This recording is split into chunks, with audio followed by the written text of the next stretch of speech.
దయచేసి ఎవరు మాట్లాడలేక మన పని నుండి త్వరగా ముగించి వేసుకోండి. రండి, ఇలా ప్రభు యొక్క వాక్యాన్ని జ్ఞాపకం చేసుకున్నట్లయితే ప్రభు యొక్క లేఖన భాగంలో ప్రభు యొక్క లేఖన భాగం నుంచి ఒక విషయాన్ని జ్ఞాపకం చేసుకుందాం. ప్రకటన గ్రంథము ప్రకటన గ్రంథంలో నుంచి ఒక మాట మనం జ్ఞాపకం చేసుకుందాం. పరిశుద్ధమైన బైబిల్ గ్రంథంలో నుంచి ప్రభు యొక్క వాక్యాన్ని జ్ఞాపకం చేసుకోవడానికి మిమ్మల్ని దేవుని బిడ్డలారా, ప్రకటన గ్రంథము 2వ అధ్యాయం, ప్రకటన గ్రంథం 2వ అధ్యాయము కొన్ని విషయాలు మనం జ్ఞాపకం చేసుకుందాం ప్రభు సన్నిధిలో. ప్రకటన గ్రంథం 2వ అధ్యాయము, ఇక్కడ బైబిల్లో కొన్ని విషయాలు మనకు తేటగా తెలియపరచబడుతున్నాయి. ఏంటి మనకు తేటగా తెలియపరచబడుతున్నాయి అంటే, ఒక క్రైస్తవుడి యొక్క జీవితంలో విజయవంతమైన జీవితం ప్రాముఖ్యమైనది. ప్రతి క్రైస్తవుడికి విజయవంతమైన జీవితం ప్రాముఖ్యమైనది. బైబిల్ ఏమని హెచ్చరిస్తుందంటే, జయించే వారికి ప్రభు కొన్ని ఆశీర్వాదాలు ఇస్తున్నాడు. ఎవరికి? జయించేవారు. మనుషులు జయించవలసినవి ఏంటి? మన ప్రభు వాళ్ళ మనం చూద్దాం. అయితే ఇక్కడ ఒక విషయాన్ని అర్థం చేసుకుంటే, మనుషుడు ఏదైతే లోకంలో ఉన్న పరిస్థితులను బట్టి, లోకంలో ఉన్నటువంటి ఆయా పరిణామాలను బట్టి మనుషుడు జయిస్తూ వెళ్తాడు. ఆ జయించే మనుషుడికి ప్రభు ఏమిస్తున్నాడు అంటే, ఒక క్రైస్తవ జీవితంలో, ఒక విశ్వాస జీవితంలో, ఒక ఆత్మీయ జీవితంలో, ఒక ఆత్మానుసరంగా మన ప్రభు సన్నిధిలో ఎదిగేటటువంటి జీవితంలో ప్రభు మనకి ఏమిస్తున్నాడు అర్థమవుతుందండి. కానీ ఒక ఆత్మీయులకి ఈ క్రైస్తవ జీవితంలో విజయవంతమైన జీవితాలు అనుభవిస్తున్నారు కాబట్టి, ఈ ఆత్మీయులకి ప్రభు ఏమిస్తున్నాడు అంటే, విశ్వాస జీవితాలు అన్నింటినీ జయించే బిడ్డకు ప్రభు ఏమిస్తున్నాడు అంటే 7 విషయాలు బైబిల్లో ఉంటాయి. ఆ 7 విషయాలు మనం జ్ఞాపకం చేసుకోవడానికి ప్రభు సహాయం కొరకు చిన్న ప్రార్థన చేసుకుందాం. ప్రార్థన. పరిశుద్ధమైన తండ్రి, ప్రేమ గల దేవ, యేసు క్రీస్తు వారి సకల ఆశీర్వచన స్తోత్రాలు ఇచ్చిన ఘనమైన శ్రేష్టకరమైన నామమున స్తోత్రాలు. ఈ యొక్క ఉదయకాల సమయంలో మీ స్థలంలోకి వస్తుండగా జ్ఞాపకం చేసుకోనండి. నిలబడేవాడిని నేను నిలబెట్టేది మీరు, మాట్లాడేవాడిని నేను మాట్లాడించేది మీరు, మాలో ఆత్మ ఉన్నప్పటికీ ఆత్మని అభిషేకించేది మీరు. ప్రజల మీ వారు, వాక్యం మీది నిష్ప్రయాసమైన వారు ఒప్పుకుంటూ, దాసుడు యజమానుడు వైపు చూస్తున్నట్టు, దాసురాలు యజమానుడు వైపు చూస్తున్నట్టు ఈ యొక్క ఉదయకాల సమయంలో మాట్లాడి మేమే అపేక్షిస్తానుగా సహాయం అనుగ్రహించండి. మాట్లాడి నీ కృపాసక్తులకు నీ నామానికి మహిమ కలిగిన గాక. నీ ప్రజల పక్షాన నీకున్న చొప్పున దైవలను జ్ఞాపకం చేసుకుని నాతో మాట్లాడమని, దైవ హస్తంలో అప్పగించుకుంటూ మిగతా సమయంతో దీవించమని మాతో మాట్లాడమని, చిన్నమంతా భయపడి మీ రాజ్యం అనుగ్రహించడానికి దేవునికి ఇష్టమైన అన్నారు. ఈ పరలోక రాజ్యం అందరికి అనుగ్రహిస్తున్నారు, ఇంకా అనేక అనుగ్రహించి మైపోన్నారు. ఒక క్రైస్తవుడికి, ఒక విశ్వాసకి, ఒక విజయవంతమైన జీవితం కలిగిన వారికి మీరు ఏమైతే బహుమానాలు ఇస్తున్నారో ఆ బహుమానాల్లో మేము పొందేవారిగా సిద్ధపరచమని, ఈ వాక్యం అంతటిని బట్టి శత్రువు సిగ్గుకరంగా, నీకు మహిమకరంగా నీ నామ ఘనత కడితే వాడుకుని మాతో మాట్లాడమని యేసు ప్రభు పరిశుద్ధమైన నామములో ప్రార్థిస్తున్నాం తండ్రి, ఆమేన్. ఇప్పుడు దినాలు మనం దేవుని యొక్క వాక్యాన్ని జాగ్రత్తగా అర్థం చేసుకున్నట్లయితే, ప్రభు యొక్క లేఖన భాగంలో 7 విషయాలు రాబడుతూ వచ్చినాయి. జయించే వాడికి ప్రభు ఏమిస్తున్నాడు 7 విషయాలు బైబిల్లో ఉన్నాయి.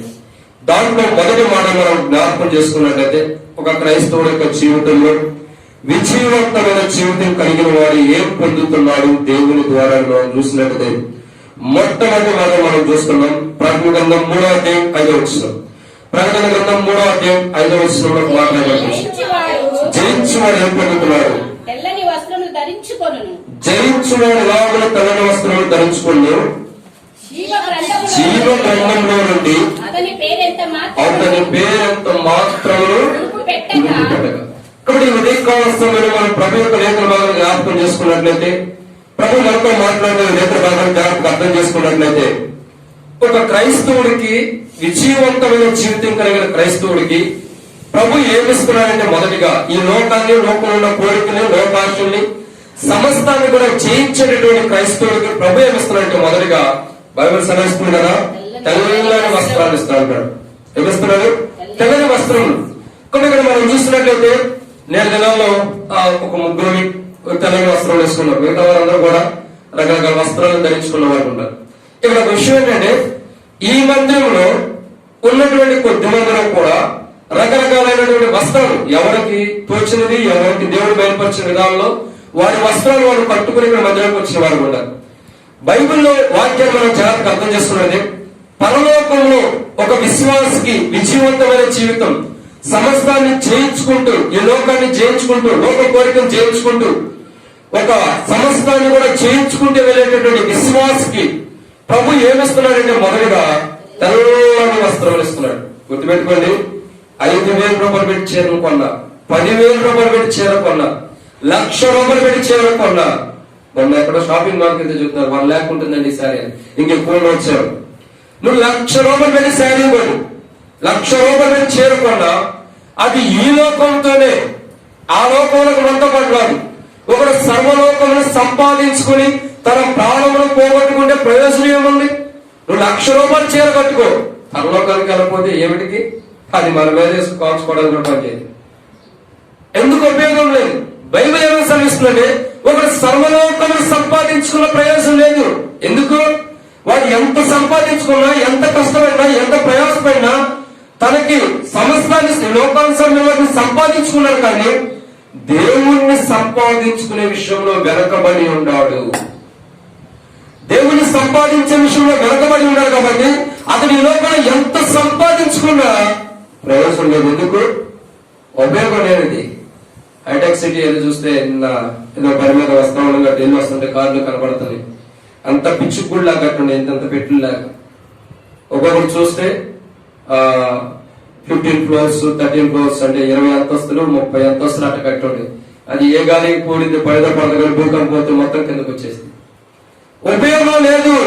నువ్వు ఎంత ఇల్లు కట్టుకున్నా, ఎన్ని మేడలు కట్టుకున్నా, ఎన్ని మిద్దెలు కట్టుకున్నా, ఒకటి సర్వలోకము అంటే ఆ సర్వలోకం అంటే దాంట్లో సమస్తం ఉంది. నీ డబ్బులునే, నీ ధనం ఉంది, నీ ఆస్తి ఉంది, నీ ఐశ్వర్యం. ఒకటి సర్వలోకము సంపాదించుకుని తన ప్రాణమును పోగొట్టుకుంటే ప్రయోజనం ఏమిటి? వాడు ఎన్ని సంపాదించుకుని తన ప్రాణం పోగొట్టుకునే ప్రయోజనం ఉందా? లేదు. కానీ ఇక్కడ ఏమంటాడంటే, ఈ లోకానుసారంగా మనం ఎన్ని సంపాదించుకున్నా ఇవన్నీ పోయే. అయితే ప్రభు ఏం చేస్తున్నట్టు, ఒక క్రైస్తవుడికి, ఈ లోకంలో క్రైస్తవుడిగా జీవించినటువంటి క్రైస్తవుడిగా మారి విశ్వాస జీవితంలో, ఈ యాత్రా జీవితంలో ప్రభు మీద ఆశ కలిగి, ప్రభు మీద నమ్మకం కలిగి, పూర్తిగా ప్రభు మీద ఆధారపడినటువంటి క్రైస్తవుడు ఈ లోకం విడిచిన తర్వాత విజయవంతమైన జీవితాన్ని కలిగి ఉన్నాడు. కాబట్టి ఆ క్రైస్తవుడికి ప్రభు ఏమిస్తున్నాడంటే తెల్లని వస్త్రం. ఇది పూర్తయిన తెలుపు కాదులేండి, మనం వేసుకునే పూర్తయిన నిండు తెలుపు కాదు. దీంట్లో మనం మిక్సింగ్, మిశ్రితమైన జనం. ఇశ్రాయేలు ప్రజలు ఐగుప్తులో వచ్చినప్పుడు మిశ్రిత జనం వచ్చారని బైబిల్లో రాయబడుతూ వచ్చింది. మిశ్రిత జనాంగం అంటే అటు ఐగుప్తులు కూడా వచ్చేసేసారు. ఇదే సందు, ఇదే మంచి మార్గము, ఇంకెప్పుడు కూడా మనం తప్పించుకోలేమని చెప్పి వాళ్ళని తప్పించుకొని వచ్చేసారు.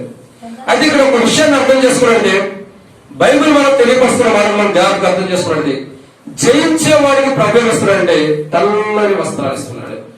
తగ్గదగా మెరిసే తెల్లని వస్త్రమును ప్రభు మనకి ధరింపజేస్తున్నాడు. కానీ ఆ తెల్లని వస్త్రమును వాస్తవానికి వాటిని మనం పొందడానికి కానీ వాటిని దక్కించుకోవడానికి మనం యోగ్యం కాము. ఎందుకు? మనం పాపముల చేత, అపరాధముల చేత చచ్చిన వారు అనుకుంటున్నాం. మనం ఏం చేస్తున్నాం?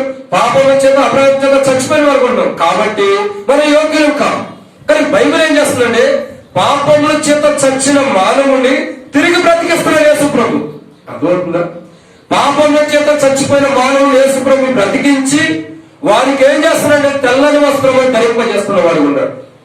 కాబట్టి ఈ ఉదయకాల సమయంలో ప్రభుని ఆరాధించడానికి వచ్చిన మన జీవితంలో మనం గుర్తుంచుకోవాల్సింది ఏంటంటే, ప్రభువా నేను పాపముల చేత చచ్చిన వాడును. ఒకడు సర్వలోకము సంపాదించుకుంటాను, ప్రాణములు పోగొట్టుకునే ప్రయోజనం ఏంటి? ప్రభా నేను సర్వాన్ని సంపాదించుకోవడంగా ప్రాణములు పోగొట్టుకోవడానికి ఇష్టపడిన వాడిని, కానీ ఇప్పుడు నన్ను నీ బిడ్డగా చేసి నీ సొత్తైన ప్రజల్లో ఉంచి సర్వలోకము కంటే కూడా నువ్వు గొప్పవాడని నాకు తెలియపరిచి నిన్ను ఆరాధించే బిడ్డగా సిద్ధపరచు. నిన్ను ఆరాధించే నాకు ఒక తెల్లని వస్త్రాన్ని నువ్వు ధరింపజేస్తున్నావు ప్రభువా. ఎంత గొప్ప దేవుడు అని ప్రభుని ఆరాధన చేద్దాం. మొదటిగా. రెండోదిగా జయించేవాడు. మొదటిగా జయించేవాడు ఏమొస్తున్నాడు? తెల్లని వస్త్రం. రెండోదిగా జయించేవాడు ప్రభు వస్తున్నాడు. చూద్దారండి దేవుడు వాక్యంలో నుంచి పరిశుద్ధమైన బైబిల్ గ్రంథంలో ఒక మాట చూద్దాం రండి. ప్రకటన గ్రంథము 2వ అధ్యాయం, ప్రకటన గ్రంథం 2వ అధ్యాయం 7వ వచనం. ప్రకటన 2:7. చెవిగలవాడు ఆత్మ సంఘములతో చెప్పుచున్న మాట వినుగాక. జయించు వారికి దేవుని పరదేశంలో ఉన్న జీవవృక్ష ఫలములు చాలా. ఇక్కడ మనం దేవుని యొక్క వాక్యాన్ని జాగ్రత్తగా అర్థం చేసుకున్నట్లయితే, మొదటిగా జయించేవాడికి ప్రవేశిస్తున్నాడు, తెల్లని వస్త్రాలు ఇస్తున్నాడు. నాకు కొద్ది మధ్య మరపు ఎక్కడికి వెళ్ళి చూద్దాం, నేను అడిగినప్పుడు నాకు చెప్పండి, లేకపోతే నేను మరలా మొదటి నుంచి రాను. మొదటిగా జయించేవాడికి ప్రవేశిస్తున్నాడు తెల్లని వస్త్రములు. రెండోదిగా జయించేవాడికి ప్రవేశిస్తున్నాడంటే జీవవృక్ష ఫలాన్ని ఇస్తున్నాడు. ఈ జీవవృక్ష ఫలం తిన్నవాడు ఏం చేస్తాడు? చచ్చిపోడు, నరకంలో ఉంటాడు కదా. ఏం చేస్తాడు? ఎప్పటికీ జీవిస్తూనే ఉంటాడు. అందుకే బైబిల్ ఏమని శ్రమిస్తుందంటే, యోహాను సువార్తలో ప్రభు యేసుక్రీస్తు ప్రభువుకు మాట చెబుతూ వచ్చాడు. దాహమైనప్పుడు ఒక స్త్రీ దగ్గరికి వెళ్ళి, ఎవరా స్త్రీ? సమరయ స్త్రీ. సమరయ స్త్రీ దగ్గరికి వెళ్ళి దాహానికి వాటర్ ఇమ్మని అడిగినప్పుడు యేసుక్రీస్తు ప్రభువు దగ్గరకు వచ్చి సందర్భంలో ఇప్పుడు ప్రభు అంటాడు కదా, అమ్మా నీవిచ్చి నీళ్ళు దాన్ని మనం తప్పుకొని వచ్చాము, కానీ నేను ఇచ్చి నీళ్ళు త్రాగువాడు మన ఎన్నడికి ఇంకా లేదు. ఎప్పటికీ తప్పుకొనుకోవడం జీవించటమే. అది ఎప్పటికీ జీవించ నీ లోపల తప్పికన్నది ఆడిపోదు. ఇక్కడ ఒక మాట మనం అర్థం చేసుకున్నట్లయితే, ఒక క్రైస్తవ జీవితంలో, ఒక విశ్వాస జీవితంలో ఒక క్రైస్తవుడు సమస్తాన్ని ఎప్పుడైతే జయించడానికి ఇష్టపడతాడో, ఎప్పుడైతే సమస్తాన్ని జయించుకుంటూ ముంబైకి వెళ్తాడో, ఆ విశ్వాస జీవితంలో విజయవంతమైన జీవితం కలిగిన ప్రతి క్రైస్తవుడికి ప్రభు ఏమిస్తున్నాడంటే, రెండోదిగా మొదటిగా తెల్లని వస్త్రాన్ని ఇస్తున్నాడు, రెండోదిగా ప్రభు ఏమిస్తున్నాడంటే జీవవృక్ష ఫలాలు. ఎందుకు? ఈ భూమి మీద తప్పికొన్నా, ఈ భూమి మీద ఆకలితో ఉన్నా, ఈ భూమి మీద దరిద్రాన్ని అనిపించిన, ఈ భూమి మీద ఎంత దౌర్భాగ్యమైన స్థితిలో ఉన్నా, ఈ భూమి మీద తిండి లేకపోయినా, ఈ భూమి మీద మనం తినడానికి ఆహారం లేని స్థితిలో మనం ఉన్నా, దౌర్భాగ్యమైన స్థితిలో ఉన్నా, ఈ స్థితి నుంచి దేవుడు మార్చి ఏం చేస్తున్నాడు? సమృద్ధమైనటువంటి ఫలాలు మనకిస్తున్నాడు. ప్రకటన గ్రంథంలో ఒక చెట్టు ఉంది. ఆ చెట్టుకి ఎన్ని ఫలాలు, ఎన్ని కాపులు కాస్తుంది తెలుసా? 12 కాపులు. ప్రతి నెలకు ఒకసారి కొత్త కోడి తింటమే. మనం ఎప్పుడు తింటాం కాదు, ప్రతి నెలకు ఒకసారి. మన పితృలు ఆక్షేపణ పెట్టారు కొంతమంది. ఎవరు? ఇశ్రాయేలు అరణ్య మార్గంలో ప్రభు నడిపించినప్పుడు ఎన్ని గొప్ప కార్యాలు చేశాడు. ఐగుప్తులు ఎన్ని అద్భుతాలు చేశాడు, ఎన్ని అద్భుతాలు, ఎన్ని ఆశ్చర్యకార్యాలు చేశాడు. ఈయనే దేవుడు, ఈయన తప్పితే మనకు దేవుడు లేడని రుజువుపరిచాడు. నేను తప్ప వేరే దేవుడు నీకు లేడని కూడా బయలుపరిచిన దేవుడు. అద్భుతాలు చేశాడు, ఆశ్చర్యకారం చేశాడు. ప్రజల్లో ఎప్పుడు ఎక్కడ జరిగిన ఒక అద్భుతమైన అద్భుతాన్ని ప్రభు చేసిన వాడు ఉన్నాడు. ఏంటో తెలుసా? నీటిని రక్తంగా మార్చాడు, కప్పను రప్పించాడు, వడగండ్ల వాడిని రప్పించాడు, ఇంకా పేర్లను రప్పించాడు. మనుషుల్లో కూడా గద్దులు గుర్తు వచ్చినాయి. 10 రకాల తీర్పులు ఐగుప్తుల దేవుడు తీర్చిన వాడు ఉన్నాడు. బహుశా నాకు తెలిసిన ఈ 10 రకాల తీర్పుల్లో ఈ ఐగుప్తుల ప్రజలందరూ కూడా చెవులు గింగులు మరిపించారా? చివరి తీర్పు దేవుడు చూపించాడు. ఏదది? జ్యేష్ఠ కుమారుడు. ఐగుప్తు యొక్క జ్యేష్ఠ కుమారుడు సంహరించుడు, ఈ లోకం నుంచి వెళ్ళిపోయారు. ప్రతి కుటుంబంలో మొదటి కుమారుడు ఈ లోకాన్ని విడవటమే. ఐగుప్తులో పెద్ద ఘోష మొదలైంది, ఏడుపు మొదలైంది. ఇక్కడ ఒక విషయాన్ని చూస్తున్నట్లయితే, అన్ని గొప్ప కార్యాలు ప్రభు జరిగించి ఇశ్రాయేలు ప్రజలు జ్ఞాపకం చేసుకుని బయటకు తీసుకొస్తే, నిర్గమకాండం 14వ అధ్యాయం 14 వచనంలో రాయబడుతుంది, అంత గొప్పగా ప్రభు అద్భుతం చేస్తే వాళ్ళు ఏమంటారో తెలుసా? బయటకు తీసుకొస్తే చదవండి అన్నమాట. ఏమంటున్నారు? చదవండి. నిర్గమకాండం 14వ అధ్యాయం, నిర్గమకాండం 14వ అధ్యాయం 12 వచనం. మా జోలికి రావద్దు, ఐగుప్తులకు దాసులమగుదుమని ఐగుప్తులో మేము చెప్పిన మాట ఇదే కదా. మేము ఈ అరణ్యమందు చచ్చుట కంటే ఐగుప్తులకు దాసులమగుటే మంచిది. చూడండి ఎంత గొప్ప మాట అంటున్నారు. ఏమంటున్నారు? ఇంకా 11వ వచనంలో కూడా అంటారు, ఐగుప్తుల్లో సమాధులు లేవని ఎరణో చంపడానికి తీసుకొచ్చావా? ఎంత బుద్ధిహీనత, దేవుడు ఎంత గొప్ప కార్యం చేసి వారిని ఐగుప్తులో అద్భుతం చేస్తే, దేవుడు అద్భుతము ఆశ్చర్యమైన కార్యాలు చేస్తే, దేవుడు నూతనమైన కార్యాలు చేస్తే ఐగుప్తులో ఏం చేస్తూ వచ్చాడు? కొద్దిగా మాట్లాడమాక, తొందరగా ముగించేస్తా, మాట్లాడమాక. ఎన్నో అద్భుతాలు చేస్తే, ఎన్నో ఆశ్చర్యకరమైన నీళ్ళ రక్తంగా మార్చాడు. వడగండ్ల వారం వచ్చింది, పేర్లు వచ్చినాయి, దద్దులు వచ్చినాయి, కప్పలు వచ్చినాయి, మిడతలు వచ్చినాయి. ఇన్ని కలిగిన కాకుండా మొదటి సంతానం సంహరించబడుతూ వచ్చింది. ఇవన్నీ చూసి కూడా ఇశ్రాయేలు ప్రజలు వెనక్కి తిరిగి అనుభవం కలిగిన వారు. మళ్ళా వారికి ఎప్పటికీ దేవుడు విడిపించాలని ఇష్టపడినా వారు ఎప్పటికీ మళ్ళా దాసత్వం కింద ఉండడానికి ఇష్టపడుతున్నారు. ప్రభు దాసులైన ఐగుప్తు నుంచి ప్రభు విడిపిస్తుంటే వీళ్ళు కూడా, ప్రభువా నువ్వు విడిపిస్తే విడిపించాలి, కానీ చిన్న కష్టమైతే చాలు, ఇంకొద్దిలే ప్రభా మేము వాళ్ళకే దాసులు అయిపోతాం. ఎవడొద్దన్నాడు? నీ కొరకది నేను విడిపిస్తుంది, నీ కొరకది నీ పాపం నుంచి విడిపిస్తుంది, నిన్ను బట్టి కాదు దేవుడు విడిపిస్తుంది. నీ పితరుడైన అబ్రహాము, ఇస్సాకు, యాకోబులకి ఏ ప్రమాణం చేశాడో అది జ్ఞాపకం చేసు, వారిని బట్టి నేను విడిపిస్తున్నా, కానీ నువ్వేదో గొప్పవాడు అని ధనికుడు అని నేను విడిపిస్తున్నా.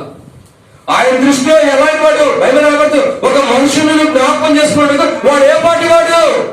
నరమాత్రుని జ్ఞాపకం చేసుకున్నాడు వాడు ఏ పాటి వాడు? ఎన్నికైన వాడు, లెక్కలేనటువంటి అసలు మనుషుని జ్ఞాపకం చేసుకోవడానికి వాడు ఏ పాటి వాడు? ఆయనను ఎవరిని బట్టి దేవుడు జ్ఞాపకం చేసుకున్నాడంటే అబ్రహాము, ఇస్సాకు, యాకోబుని బట్టి. అబ్రహాముకి ఏ వాగ్దానం చేశాడు, యాకోబుకి ఏ వాగ్దానం చేశాడు, ఆ వాగ్దానాన్ని దేవుడు జ్ఞాపకం చేసుకుని మనల్ని దేవుడు ఐగుప్తులని బానిసత్వం నుంచి విడిపించాడు.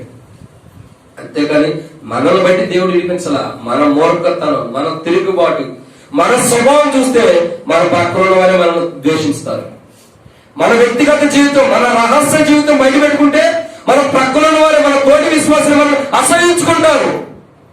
కానీ ప్రభు మనల్ని బట్టి కాదు బయటికి తెచ్చింది. అక్కడున్న ఐగుప్తుల ప్రజల్ని ఎవరిని బట్టి తెచ్చాడు? అబ్రహాం, ఇస్సాకు, యాకోబును బట్టి ఐగుప్తుల ప్రజల్ని జ్ఞాపకం చేసుకున్నాడు. ఎన్ని సంవత్సరాల తర్వాత? 430 సంవత్సరాల తర్వాత దేవుడు జ్ఞాపకం చేసుకుని వారున్న బానిసత్వం నుంచి దేవుడు బయటికి తీసాడు. ఇంకా బుద్ధి రాట్లా. దేవుడు మమ్మల్ని తీసుకొచ్చండి ఎందుకు? ఏదో లబ్ధి, ఏదో సంపాదించుకున్నాం. ఈ బానిసత్వం వద్దు, బయటికి వెళ్ళిపోయి మంచిగా ఉండొచ్చు అనుకున్నారు. మరలా తిరిగి వాళ్ళు అరణ్య ఎర్ర సముద్రం దగ్గరకు వచ్చేటప్పటికి మరలా భయపడిపోతున్నారు. అమ్మ వద్దులే, మేము అనవసరంగా బయటకు వచ్చామేమో ఐగుప్తుల నుంచి, రావటం పొరపాటు అయినట్టుంది, అక్కడే ఉంటే బాగుండేది. 7 దినాల క్రైస్తవులు కూడా అనవసరంగా దేవుని నమ్మాం. రక్షణ పొందాం, బాప్తిస్మం పొందే, ఆదివారం మందిరానికి వెళ్ళాలి, సంఘ ప్రార్థనలు, బైబిల్ స్టడీకి వెళ్ళాలి, పరిశుద్ధంగా ఉండాలి. ఎక్కడ ఉంటా? కొద్దిగా సినిమాలు, కొద్దిగా టీవీ సీరియల్స్ చూస్తే బాగుండేది. 7 దినాల క్రైస్తవులు ఐగుప్తులాగా వెనక వైపు చూసేవారుగా, వెనక్కి తిరిగి చూస్తున్న వారు ఉన్నారు. కానీ బైబిల్ ఏమంటుందంటే వెనుకున్న వాటిని మరిచి ముందున్న వాటి వరకు వేగిరి పడమని బైబిల్ హెచ్చరిస్తుంది. కానీ ఐగుప్తులు ఉన్న ప్రజలు దేవుడు ఏదైతే గొప్ప కార్యం చేసి వారిని బయటకు తీసుకొస్తాడు అది మరిచిపోయారు. 7 దినాల మనం కూడా దేవుడు మన పట్ల ఎలాంటి అద్భుతం చేసి శిలువ కార్యం ద్వారా మనం బయటకు తీసుకొచ్చాడు, ఒక్కొక్కసారి అది మరిచిన వారు ఉన్నాం. మనం మరిచిన మనం ఈ దినాల జ్ఞాపకం చేసుకుని ప్రభుని ఆరంభించుదాం. ఐగుప్తున్న ప్రజలు ఆ యొక్క ప్రదేశానికి వచ్చినప్పుడు ప్రభావంగా నేను చూసిన ఐగుప్తులు మీరు మరి చూడరు. మీరు వెనక్కి తిరిగి ఆలోచిస్తున్నారు, సమాధులు లేవా అంటున్నారు, వాళ్ళ దాసులు అవుతున్నాం అంటున్నారు. అసలు దాసత్వం నుంచి విడిపించాడు, సమాధుల నుంచి విడిపిస్తే వాటికే మేము దాసులు అవుతాం అంటున్నారు. ప్రభు అంటాడు, మీరు భయపడవసరంలా. ఎందుకు భయపడతారు? నేను అన్ని గొప్ప కార్యం చేస్తున్నాను, ఇది కూడా కాపాడలేనా? నీ కొరకు ఇన్ని అద్భుతాలు చేస్తున్నాడు, ఈ ఒక్కటి చేయలేనా? మౌనంగా ఉండమన్నప్పుడు ప్రభు ఏం చేశాడు?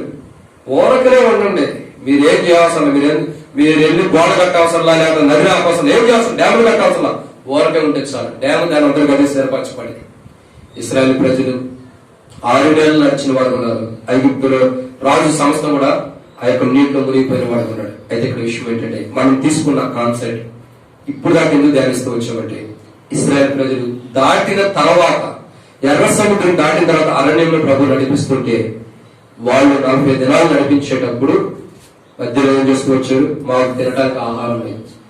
దేవుడు ఏ ఆహారం ఇచ్చాడు తెలుసా?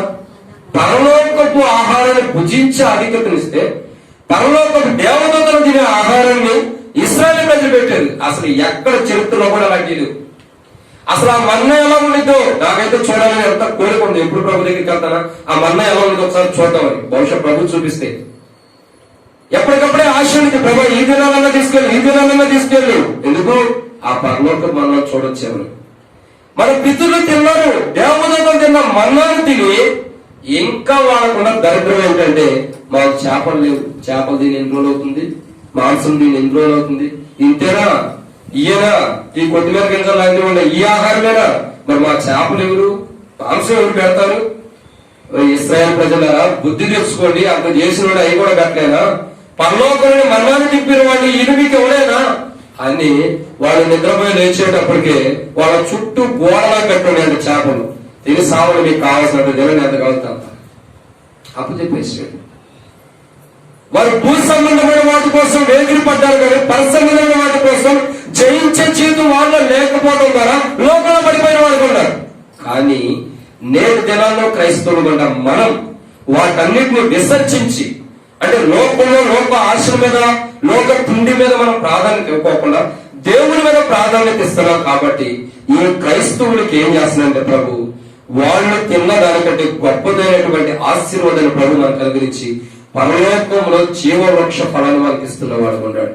ప్రభు ఏం చేస్తున్నాడు? పరలోకంలో జీవవృక్ష ఫలాన్ని ఇస్తున్నాడు. కానీ జయించే వారికి మొదటిగా ఏమిస్తున్నాడు ప్రభు? తెల్లని వస్త్రములు మంచి వాళ్ళు. రెండోగా జయించే వారికి జీవవృక్ష ఫలాన్ని, అంటే ఆకలిని జయించాలి, వస్తున్న శోధన అన్నిటిని జయించే వారికి జీవవృక్ష ఫలాలు ఇవ్వబడుతుంది. మూడవగా జయించే వారికి ప్రభు ఏమిస్తున్నాడు చూద్దాం రండి. ప్రకటన గ్రంథం 3వ అధ్యాయం 26-27 వచనాలు. ప్రకటన గ్రంథం 3వ అధ్యాయం 26-27 వచనాలు ఒకసారి జ్ఞాపకం చేసుకుందాం. ప్రకటన గ్రంథం 22వ అధ్యాయం 26-27 వచనాలు. 2వ అధ్యాయం. నేను నా తండ్రి వల్ల అధికారం పొందినట్టు జయించుచు అంతం వరకు నా క్రియలు జాగ్రత్తగా చేయడానికి జనుల మీద అధికారం ఇచ్చేది అతడు ఎన్నిప దండముతో చాలక. కాబట్టి మూడోగా చూస్తున్నాడు. ఇప్పుడు మొదటి మాట ఏంటి? తెల్లని వస్త్రాలు ఇస్తున్నాడు. రెండోదిగా జీవవృక్ష ఫలాన్ని ఇస్తున్నాడు. మన పితృలు ఏదైతే పరలోకం మన్నాన్ని తిన్నారో అందుకంటే శ్రేష్టకరమైన జీవవృక్ష ఫలాన్ని ప్రభు మనకు తినేవారిగా జయించే వారికి ఇస్తున్నాడు. మూడోగా జయించే వారికి ఏమిస్తున్నాడంటే ప్రభు ఏమిస్తున్నాడు? సమస్త జనుల మీద అధికారాన్ని ఇస్తున్నాడు. ప్రభు ఏం చేస్తున్నాడు? సమస్తమైన జనుల మీద అధికారం ఇస్తున్నాడు. ఏ ప్రజలైతే ఇప్పుడు కాదు, తర్వాత కూడా బైబిల్ శ్రమిస్తుంది. కానీ ప్రతి మనుషుల పైన కూడా జయించి విశ్వాస జీవితంలో ప్రతి విషయాన్ని కూడా జయించుకుంటే వెళ్ళే క్రైస్తవుడికి ప్రభు ఏమిస్తున్నాడంటే జనుల ఇస్తున్నాడు. ఇప్పుడు చూడండి, మనం ఒకరి అధికారం కింద ఉన్నామేమో, ఒకరి కింద మనం పనిచేస్తున్నామేమో, ఎవరి కింద నువ్వు పనిచేస్తున్నావో వారిపైన నువ్వు అధికారిగా ఉంటావు. అర్థం కావట్లా?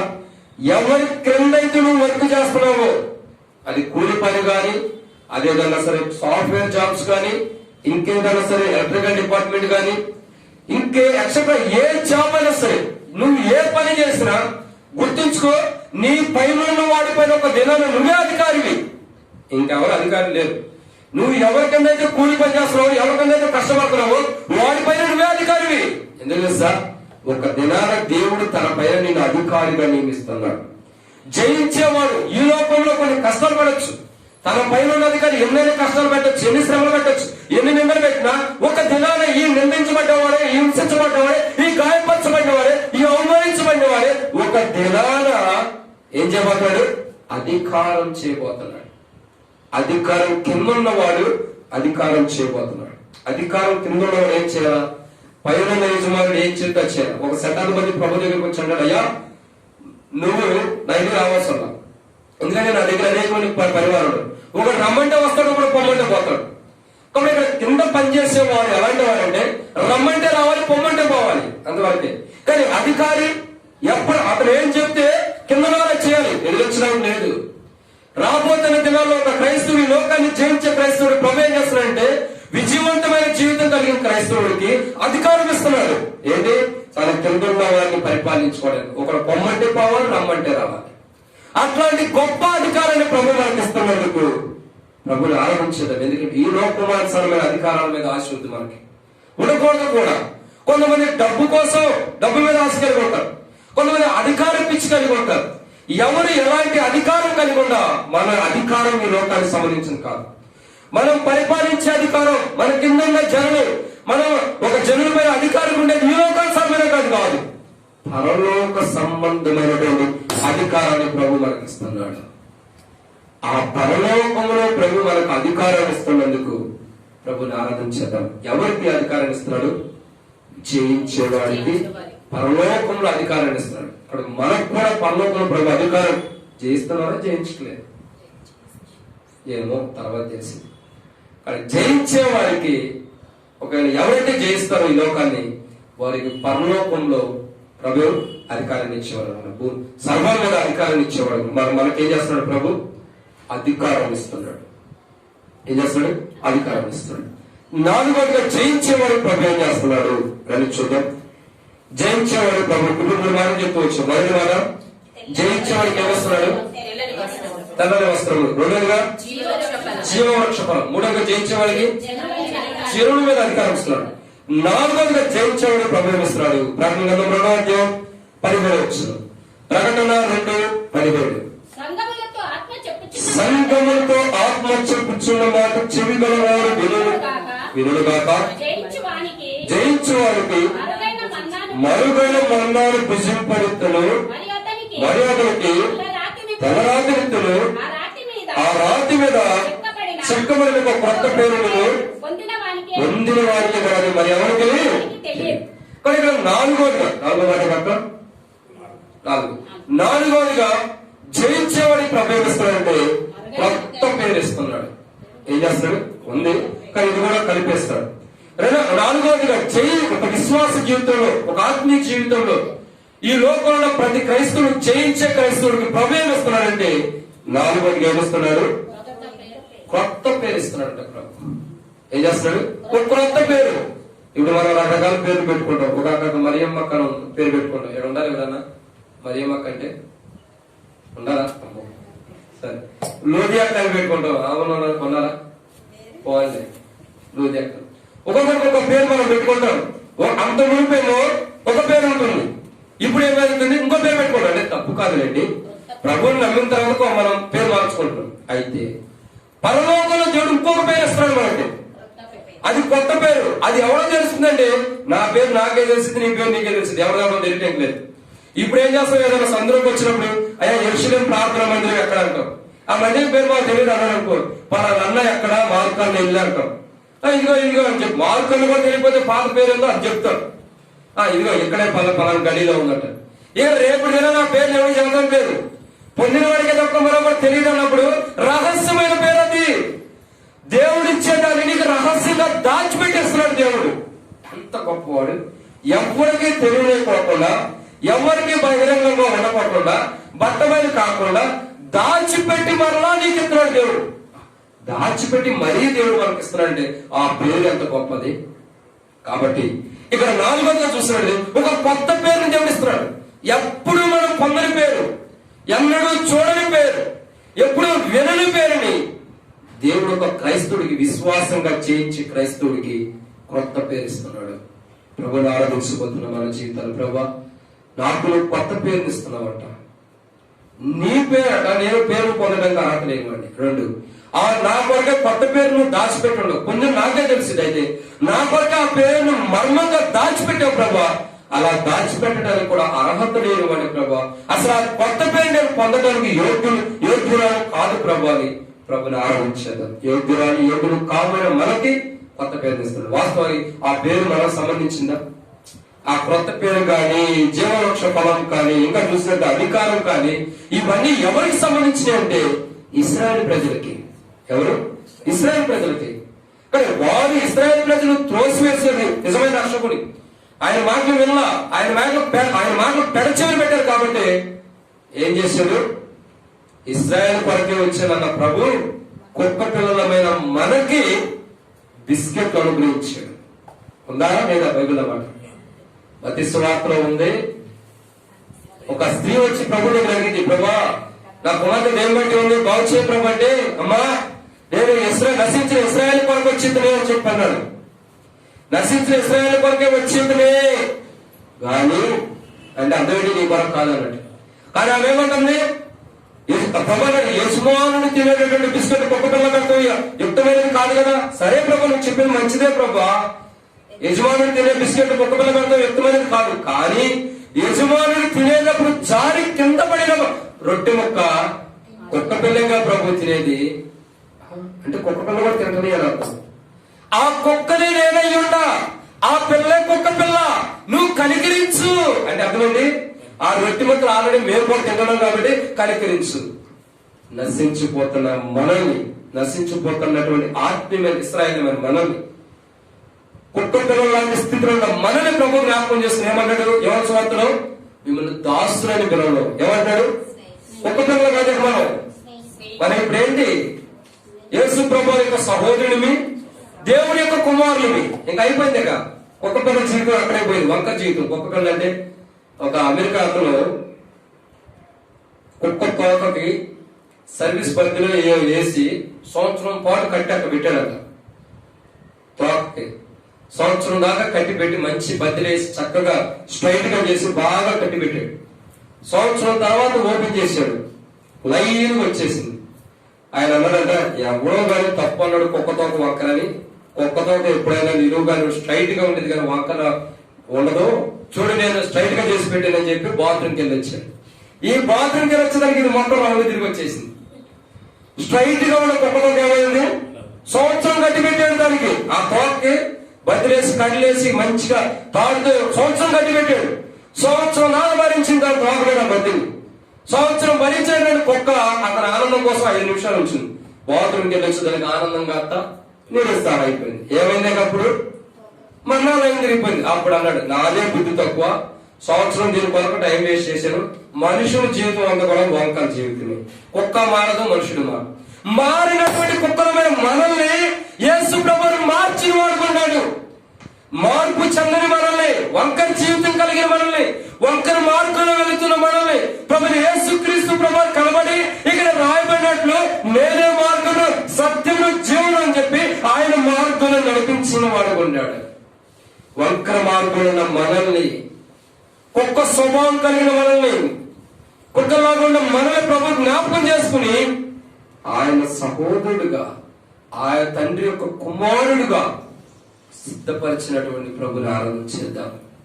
ఎందుకు తెలుసా, అలాంటి ప్రభు అంత గొప్పగా మనం సిద్ధపరిచి కొత్త పేరు మనకి ఇస్తున్నాడు. ఆయన అనగా కొత్త పేరు ఇస్తున్నాడు. కుక్క పిల్లలమైన మనం కుక్క అని అనుకోని మనం ఎవరైనా బాధపడతారు, నేనే అనుకుంటాను నాది కుక్క పిల్ల. కుక్క పిల్ల లాంటి నన్ను ప్రభు జ్ఞాపకం చేసుకుని వంకర జీవితాన్ని తీసివేసి మళ్ళా కింద ఉండవలసిన నన్ను ఆయనతో పాటు ఆయన రాజ్యం ఉండేప్పటికి సిద్ధపరిచి ఒక కొత్త పేరుని ఇస్తున్నాడంటే అసలు ఇదంతా ఊహించుకుంటే మనుషుడు యోగ్యుడేనా? ఎట్టి మాత్రం యోగ్యుడు కాడు. కానీ ప్రభు యోగ్యుడిగా చేసేసాడు. యోగ్యుడు కాని వాడిని యోగ్యుడిగా చేశాడు. ఆ యోగ్యుడు కాని వారి మనల్ని యోగ్యుడిగా చేశాడు ప్రభు. అట్లాంటి ప్రభుని ప్రభా, యోగ్యుడు కాని నన్ను యోగ్యుడిగా చేసి కొత్త పేరు నాకు ఇస్తున్నావే, అసలు ఇశ్రాయేలు ప్రజలకు రావాల్సిన కొత్త పేరు నువ్వు నాకు కూడా అనుకరిస్తున్నావు ప్రభుని. ఆరాధన చేద్దాం, ఎంత ఘనంగా ఆరాధించవచ్చు. 5వ విషయం ఇప్పుడు ఎన్ని చూసుకోవచ్చు?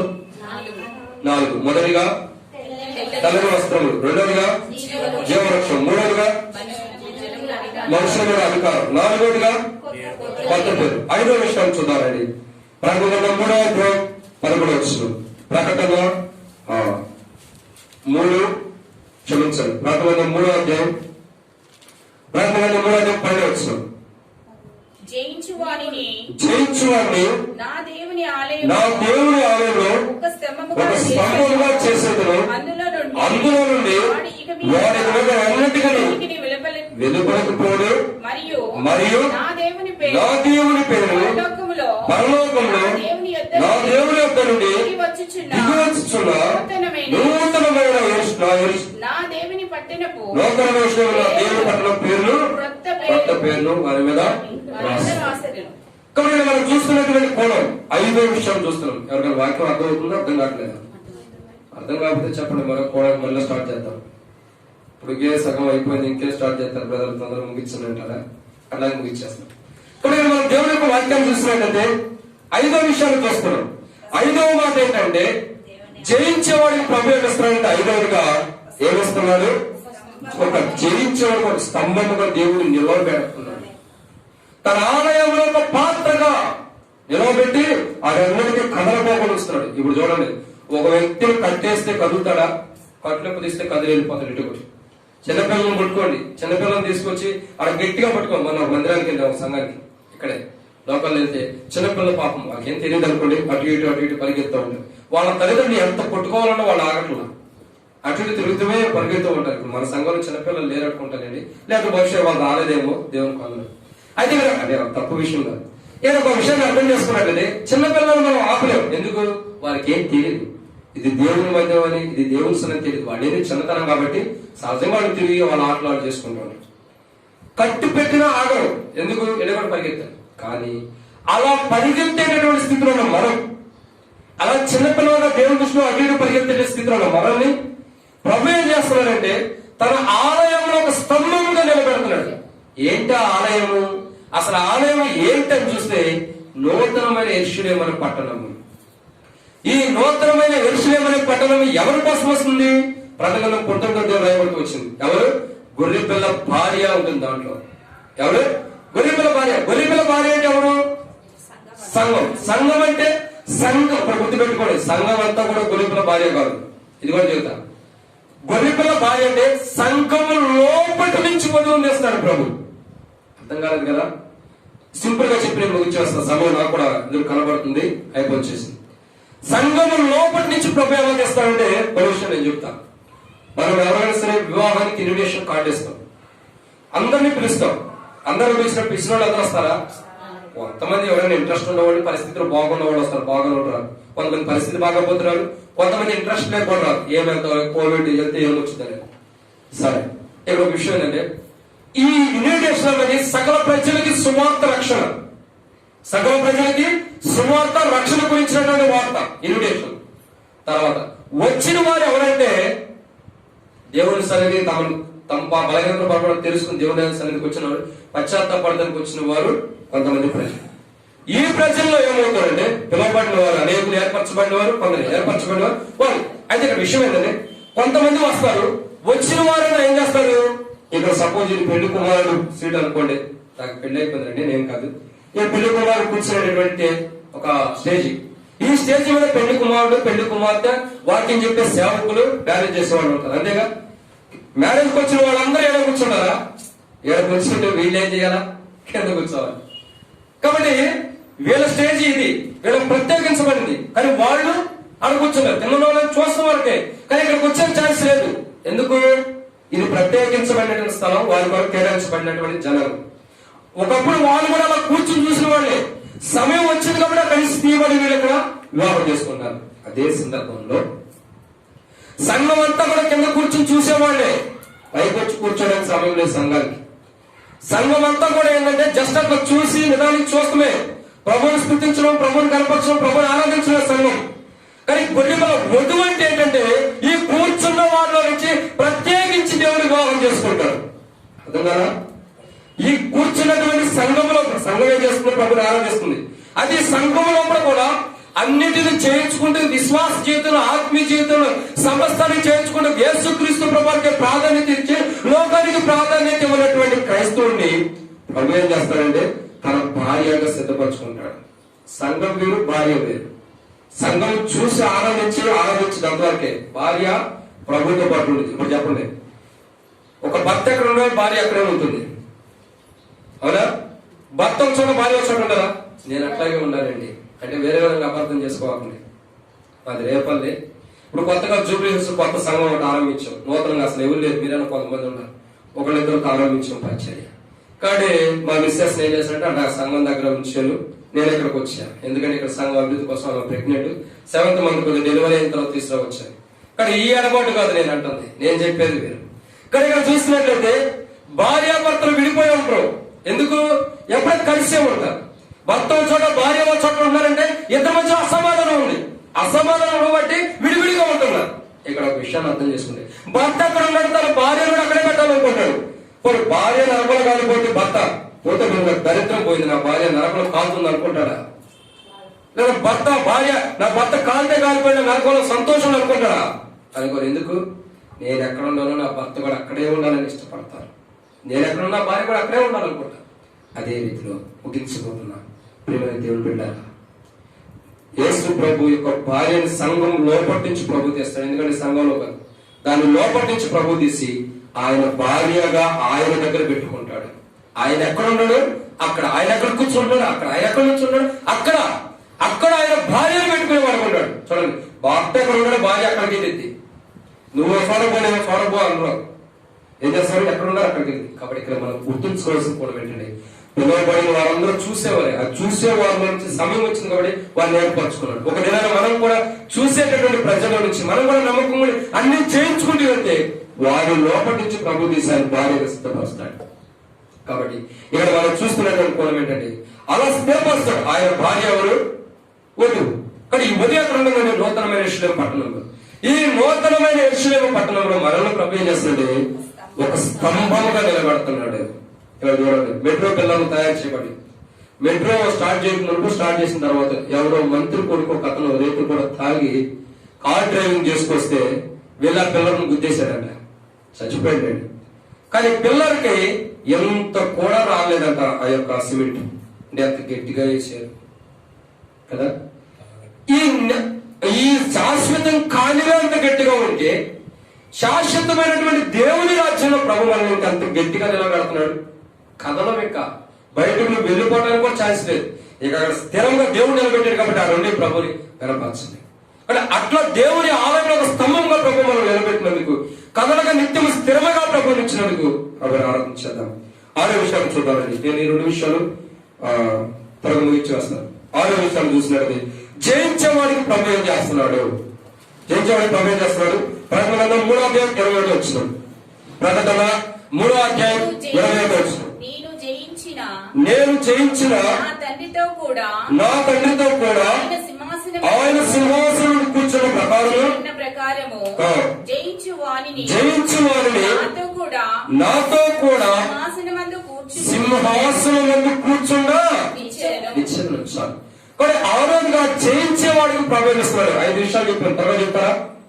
మీ సమయం వేస్ట్ కానీ 5 విషయాలు చెప్పాను. మొదటి మాట ఏంటి? జయించే వారికి తెల్లని వస్త్రం ఇస్తున్నాడు. 2గా జయించే వారికి జీవవృక్ష ఫలం. 3గా జయించే వారికి జనుల మీద అధికారం. 4గా జయించే వారికి ఆలయంలో కొత్త పేరు. 5వదిగా జయించే వాడికి ఆలయంలో స్తంభం. 6వదిగా జయించే వాడికి ప్రవేశిస్తున్నాడంటే ఆయన సింహాసనాన్ని ఇస్తున్నాడు. ఏం చేస్తున్నాడు? ఆయన సింహాసనం. ఇంకా ఆయన ఎక్కడ కూర్చున్నాడు? మనం కూడా అక్కడ కూర్చోబెడుతున్నాడు. ఎంత గొప్ప కార్యం చూడండి. ఒక ముఖ్యమంత్రి కూర్చున్న సీట్లో మనం వెళ్ళి కూర్చొని ఒప్పుకుంటాడా? ఏం ఒప్పుకోడు. ఏం చేస్తాడు? అరెస్ట్ చేసి చెంచులకోట జైల్లోనో లేకపోతే ఇంకో చోట పెడతాడు పిచ్చెక్కింది. లేదా ఒక మంత్రి కానీ, ఎమ్మెల్యే కానీ, ఎంపీస్ కానీ, ఈవెన్ ఒక లోకల్లో ఉన్నట్టు మన పైన ఉన్న అధికార సీట్లో మనం కూర్చోడానికి ఇష్టపడతారా? మనం కూర్చుంటే ఏమంటారు? వీడికి గర్వం వచ్చింది, అది వచ్చింది, ఇది వచ్చింది, మనం ఏదో ఒకటి తిరుగుతారు. కానీ ఇక్కడ విషయం ఏంటంటే, మన పైన భూ సంబంధంలో ఉన్న అధికారులే వేరే వ్యక్తి వచ్చి తన సీట్లో కూర్చుంటే ఒప్పుకోలేనప్పుడు, కానీ పరలోకమందులో దేవుడు ఏం చేస్తున్నాడు? తాను మనకిస్తున్నాడు. తన సింహాసనం మీద కూర్చుని ఆధిక్యతని మనకు అనుగ్రహిస్తున్నాడు. ఇది ఎవరికి ఇవ్వబడుతుందంటే, ఈ లోకాన్ని సమస్యలను కూడా జయించుకునే క్రైస్తవుడికి ఆయన సింహాసనం మీద కూర్చుండే ఆధిక్యతను ప్రవేశిస్తున్నాడు. ఇక్కడ ఒక మాట చెప్పి నేను ఈ విషయాన్ని ముగిస్తా. ఏంటంటే, అపవాది ఏం చేయాలనుకున్నాడు? దేవుడి కంటే గొప్పలు తెచ్చుకున్నాడు. ఆ సింహాసనాన్ని ఆశ్రయించాలని చూశాడు. ఒక రకంగా చెప్పాలంటే సింహాసనం కావాలనే కోరుకున్న వాడుకుంటాడు. నేను కూడా సింహాసనం మీద ఉండాలనుకున్నాడు. ఏ అపవాది అయితే సింహాసనం మీద ఉండాలని కోరుకున్నాడో వాడిని కింద పంపించాడు. కింద ఉన్న మనుషుడు ఆ సింహాసనంలో కూర్చోబెడుతున్నాడు. ఎంత గొప్ప కార్యం అర్థమవుతుందా? పైన ఉన్నటువంటి వాడేమో ఈ సింహాసనం కావాలని కోరుకున్నాడు. ఆ సింహాసనం కావాలని కోరుకుంటే ఆ అతిశయించి గర్వించాడు కాబట్టి ఆ సింహాసనం మీద కోరుకున్నాడు కాబట్టి గర్వించి ఏం చేయబడుతూ వచ్చింది? క్రిందకు తోసివేయబడుతూ వచ్చాడు. క్రిందకు తోసివేయబడితే ఈ క్రింద ఉన్న మానవుడు ఏం చేశాడు? సాధుడు పైనుంచి కిందకు వచ్చి ఈయన మోసం చేశాడు. ఎవరిని? పైనుంచి త్రోసివేయబడిన అపవాది కిందకు వచ్చి మానవుడు ఏం చేశాడు? మోసం చేసిన వాడు ఉన్నాడు. మోసం చేసిన మానవుడిని ప్రభు ఏం చేశాడు? ఏ మానవుడైతే మోసపోయాడో ఆ మానవుడే యేసుక్రీస్తు ప్రభు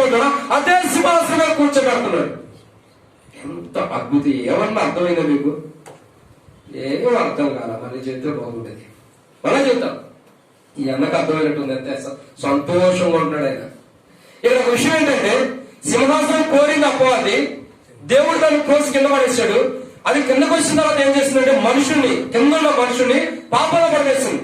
పాపంలో పడవేసిన మనుషుని యేసు ప్రభువు తన పాపాలను క్షమించి, ఏ సాధనైతే ఒక మనుషుని పాపాలు పడవేసిందో అతని పాపాలు ప్రభు క్షమించి ఆ మనుషుడే సింహాసనంలో కూర్చున్నాడు. ఎందుకు కూర్చున్నట్టు? వీడికి బుద్ధి రావడానికి. ఎవరికి?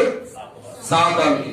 ఏరా, నువ్వు అతిశయపడ్డావు, నువ్వు సింహాసనం కావాలని కోరేవు, కింద ఉన్న వారు దాన్ని ఆశ్రయించలేదు కాబట్టి, నువ్వు కిందకెళ్ళి వాళ్ళు చెడగొట్టావు కాబట్టి నీకు బుద్ధి రావడం కాదు.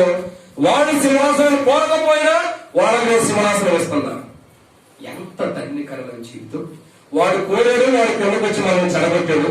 ఒక రకంగా వాడు చెడగొట్టకుండా మనకు మేలు జరిగింది. ఏంటి? ప్రభుత్వం కూడా ఆయన సింహాసనంలో మనం కూర్చుంటాం. ఎంత గొప్ప ఆధిక్యత, ఎంత గొప్ప ఆశ్చర్యమైన కార్యం చూడండి. కోరిన వాడికి లేదు, వద్దన్న వాడికి ప్రవేశిస్తున్నాడు. ఆ వద్దనుకున్న ప్రజలు మనమే. మనకు ప్రభు సింహాసనం ఇస్తున్నాడు. జాగ్రత్త. ఎవరైనా సింహాసనం కావాలని, అధికారం కావాలనుకుంటే పోయింది, వద్దనుకోండి. కానీ ఇక్కడ చూసినట్లయితే ఇశ్రాయేలు ప్రజలు కానివారమైన మనం, పరదేశమైన మనకి ప్రభు తన సింహాసనం కూర్చోడానికి ఎట్టి యోగ్యత లేదు. ఇంకా చెప్పాలంటే అపవాది ఏంటంటే, కొద్దిగా దేవుడి దూత కాబట్టి కొద్దిగా పరిశుద్ధులు, అప్పుడు పరిశుద్ధులు, తర్వాత పాపంలో పడ్డాడు. దూతలు పరిశుద్ధులు ప్రభు పరిశుద్ధమైన స్థానం నుండి పరిశుద్ధ ఆరాధన చేస్తుంది. వరంగా అపవాది కూడా పరిశుద్ధంగా ఉన్నవాడే, అతిశయించడం పాపంలో పడిపోయిన వాడు ఉన్నాడు. ఇక్కడ విషయం పాపంలో ఉన్న మనల్ని పరిశుద్ధపరచాలని సింహాసనంలో కూర్చోబడుతున్నాడు. దేవుడు ఎంత గొప్పవాడు, ఎంత అద్భుతకరుడు! మనకి సాతాను పొందలేనటువంటి సింహాసనాన్ని ప్రభు మనకిచ్చి, ఆ సింహాసనం మీద ఆయనతో పాటు కూర్చోబెడుతున్న ప్రభుని ఇంకెట్లా మౌనంగా ఆరాధించుకోవాలి ఉండగలుగుతాం? నన్ను అడిగితే హృదయం బద్దలు చేసి ప్రభుని ఆరాధించవచ్చు. ఎంత ఆరాధించాలంటే అంత, ఎంత సంతోషంగా ఆరాధించాలంటే అంత సంతోషంగా ప్రభుని ఆరాధించవచ్చు. ఎందుకు తెలుసా? వాడికి లేని ఆధిక్యత ప్రభు మనకి ఇచ్చాడు. వాడు కావాలని కోరి కిందకు వచ్చాడు, మనకు అక్కర్లేదని మనం దాని పూర్వకమైన ప్రభావం తీసుకొని ఆయన కూర్చోబెట్టిన ప్రభుని మనం ఆరాధించేద్దాం. ఆరోదిగా జయించేవాడిని ప్రవేశిస్తారంటే, సాతాను కావాలని కోరిన సింహాసనాన్ని కింద తోయబడుతూ వచ్చాడు. సింహాసనం కింద తోయబడి కాబట్టి ఆవిడ పొందలేనటువంటి సింహాసనాన్ని ప్రభు మనకి ఇస్తున్నందుకు, ఆయనతో పాటు మనం కూర్చోబెట్టినందుకు ప్రభుని ఆరాధించేద్దాం. ఈ విధంగా మాట చూసి నేను ముగిస్తున్నా. జయించేవాడిని ప్రవేశిస్తున్నాడు. 7వ మాట, జయించేవాడు ప్రబోధిస్తున్నాడంటే ప్రకటన 2వ అధ్యాయం 11వ వచనం. ప్రకటన 2:11 జయించేవాడు ప్రభు చేస్తున్నాడు. ఈ మాట మనం ముగించుకున్నాం. సంఘములతో ఆత్మ చెప్పుచున్న మాట చెవిగల వాడు వినుడు కాక, జయించేవాడు 2వ మరణం వల్ల ఏ హానియో చెందడు. కాబట్టి ఇక్కడ చూసుకున్నటువంటి చివరి మాట 7గా జయించేవాడికి ప్రవేశిస్తున్నాడంటే ఏం చేస్తున్నాడు? 2వ మరణం లేక జాగ్రత్త గుర్తుపెట్టుకోండి. ఎవరైనా 2వ మరణం దారి చేస్తుంటే గుర్తుపెట్టుకోండి. 2వ మరణం లేదు. 2వ మరణం అంటే ఏంటి? మన్ను అనేది వెనకడం వల్ల మన్న భూమికి మన్ను అంటే ఏంటి? ఈ దేహం ఆల్రెడీ మట్టి నుంచి తీయబడింది కాబట్టి తిరిగి మన్ను అయిపోయింది. అంటే మనుషుడు మట్టి నుంచే తీయబడ్డాడు కాబట్టి మట్టి అయిపోతాడు. కానీ మనుషుడు లోపల ఉన్న ఆత్మ దేవుడు అనుగ్రహించాడు. అందుకే ఎవరికి వచ్చింది కదా, మన్ను అంటే మట్టి మరలా భూమి చేరుతుంది, ఆత్మ దాన్ని దయచేసిన దేవుడి దగ్గరికి వెళ్ళిపోతుంది. అర్థం కావాలంటే ఈ శరీరాన్ని ఒకసారి బాగా రుద్దుకు చూడండి.